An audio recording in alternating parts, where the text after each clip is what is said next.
بسم اللہ الرحمن الرحیم الحمد للہ رب العالمین وبہ نستعین وبعد۔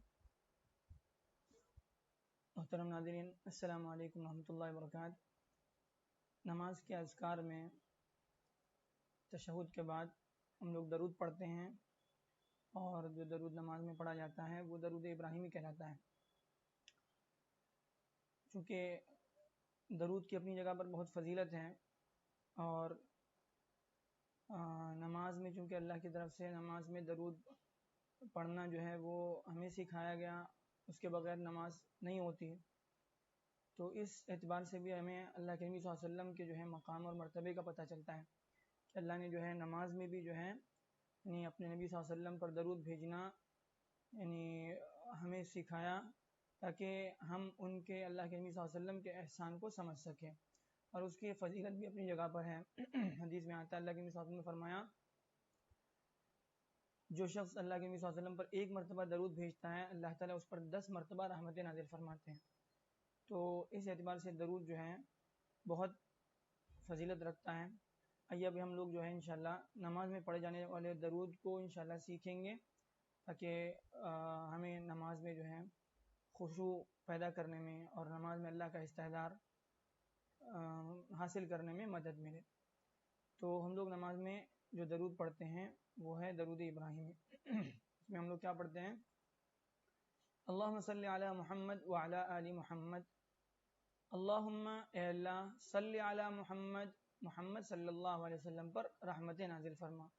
وعلی آل محمد، اور محمد صلی اللہ علیہ وسلم کے خاندان والوں پر، ان کے گھر والوں پر اللہ رحمت نازل فرما، کما صلیت علی ابراہیم، جس طرح تو نے ابراہیم علیہ السلام پر رحمت نازل فرمائی ہے، وعلی آل ابراہیم، اور ابراہیم علیہ السلام کی آل پر، ان کے گھر والوں پر رحمتیں نازل فرمائی ہے۔ بہت آسان ہے۔ اللہم صلی علی محمد، اے اللہ محمد صلی اللہ علیہ وسلم پر رحمتیں نازل فرما اور ان کے گھر والوں پر رحمتیں نازل فرما، جس طرح تو نے ابراہیم علیہ السلام پر اور ان کے گھر والوں پر رحمتیں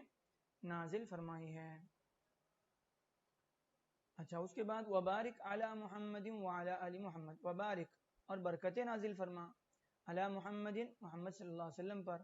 وعلی آل محمد، اور محمد صلی اللہ علیہ وسلم کے گھر والوں پر برکتیں نازل فرما، کما بارکت علی ابراہیم، جس طرح تو نے ابراہیم علیہ السلام پر برکتیں نازل فرمائی ہیں، وعلی آل ابراہیم، اور ابراہیم علیہ السلام کے گھر والوں پر برکتیں نازل فرمائی ہیں۔ سیم ہے تقریباً، اس میں برکت کی دعا ہے، اس میں رحمت کی دعا ہے، درود میں یہی ہوتا ہے۔ اور اس کے بعد آخر میں فی العالمین انک حمید مجید، تمام جہانوں میں، فی کا مطلب ہوتا ہے میں، فی العالمین تمام جہانوں میں، انک بے شک تیری ذات، حمید قابل تعریف ہے، تعریف کے قابل ہے، اور مجید اور بزرگی والی ہے۔ اللہ تیری ذات بڑی شکر کے لائق ہے، تعریف کے لائق ہے، اور مجید بڑی بزرگی والی، بڑی عزت والی، بڑی شان والی ہے۔ تو یہ ہے درود ابراہیمی، جس کو ہم لوگ نماز میں پڑھتے ہیں۔ پورے استحضار کے ساتھ پڑھیں تو اس سے انشاءاللہ جو ہے اللہ کے نبی صلی اللہ علیہ وسلم کی محبت بھی دل میں پیدا ہوگی، ان کی عظمت بھی پیدا ہوگی،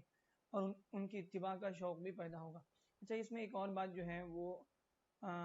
سمجھنے کی ہے، وہ یہ کہ یہاں پر ہم لوگ اس درود ابراہیمی میں اللہ کے نبی صلی اللہ علیہ وسلم کے لیے اللہ سے وہ دعا کر رہے ہیں جیسے اللہ نے ابراہیم علیہ السلام کو نوازا، ہمارے نبی کو بھی نواز، ویسی رحمتیں نازل فرما جیسے ابراہیم علیہ السلام پر نازل فرمائے، ان کے گھر والوں پر، اسی برکتیں نازل فرما جیسے ابراہیم علیہ السلام پر ان کے گھر والوں پر برکتیں نازل فرمائے۔ تو گویا ایک طرح سے جو ہے تھوڑا سا ایسا لگتا ہے جیسے ابراہیم علیہ السلام کا درجہ کیا ہمارے نبی صلی اللہ علیہ وسلم سے بڑا ہوا تھا، ایسی بات نہیں ہے۔ اللہ کے نبی صلی اللہ علیہ وسلم کا درجہ تمام انبیاء پر اللہ تعالیٰ نے سب سے بڑا درجہ ہمارے نبی صلی اللہ علیہ وسلم کا ہے، اور ابراہیم علیہ السلام چونکہ ان کی جو ہے قربانیاں اپنی جگہ پر، ان کی جو انہوں نے اللہ کے دین کے لیے قربانیاں دی، اور جس طرح سے ان کی آزمائشیں ہوئی، اور ان آزمائشوں میں انہوں نے جو ہے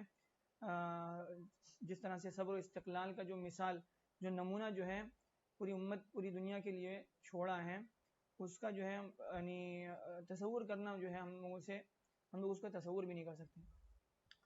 اور ابراہیم علیہ السلام کی فضیلت جو ہے بعض اعتبار سے جو ہے یعنی اللہ تعالیٰ نے جو بعض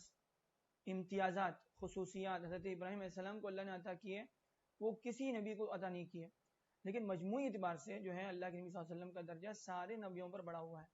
اچھا وہ اصل میں ابراہیم علیہ السلام جو ہیں اللہ ابراہیم علیہ السلام کو جو ہے ابو الانبیاء کہا جاتا ہے، اس لیے کہ حضرت ابراہیم علیہ السلام کی بعثت کے بعد جتنے نبی آئے سب اللہ نے انہی کے نسل میں پیدا فرمائے، سب انہی کی اولاد میں آئے، اور اس کے ساتھ ساتھ حضرت ابراہیم علیہ السلام اور ہمارے نبی صلی اللہ علیہ وسلم کی پیدائش بھی انہی کی جو ہے نسل میں ہوئی، تو یہ فضیلت جو ہے حضرت ابراہیم علیہ السلام کو اللہ نے عطا فرمائی۔ اور ایسی ہی ہماری نبی صلی اللہ علیہ وسلم کو اس امت کو جو شریعت دی گئی وہ شریعت اس کو ملت ابراہیمی کہا جاتا ہے، شریعت ابراہیمی۔ ہمارے یعنی ہم لوگ جو عبادت کی ہماری شکلیں ہیں، جیسے خاص کر کے حج ہے، حج کے یعنی ارکان ہیں، اس میں جو ہے ساری تقریباً وہی چیزیں ہیں جو حضرت ابراہیم علیہ السلام کو اللہ نے عطا فرمائی تھی اس زمانے میں، اور ان کی یادگار ہیں، اسی کو اللہ تعالیٰ نے قیامت تک کے لیے جاری فرما دیا۔ تو بہرحال یہ حضرت ابراہیم علیہ السلام چونکہ ابو الانبیاء ہیں، اور اسی طرح سے جو ہے اللہ نے ان کو بہت ساری فضیلتیں عطا فرمائی اپنی جگہ پر، تو اور ہمارے نبی صلی اللہ علیہ وسلم کو بھی انہی کی ملت کی اتباع کا قرآن مجید میں بھی حکم دیا گیا، تو اس اعتبار سے جو ہے حضرت ابراہیم علیہ السلام کی فضیلت جو ہے وہ بہت یعنی اپنی جگہ پر جو ہے بڑی اہمیت رکھتی ہے۔ تو بہرحال یہ دعا ہم لوگ جو ہے نماز میں پڑھتے ہیں، اس کے اوپر غور کریں، اس کے معنی کو غور کر کے انشاءاللہ ہم لوگ پڑھیں گے تو اس کے ذریعے سے ہم لوگوں کو نماز میں جو ہے مزہ آئے گا۔ اللہ تعالیٰ جو ہے ہمیں صحیح فہم عطا فرمائے۔ السلام علیکم ورحمۃ اللہ وبرکاتہ۔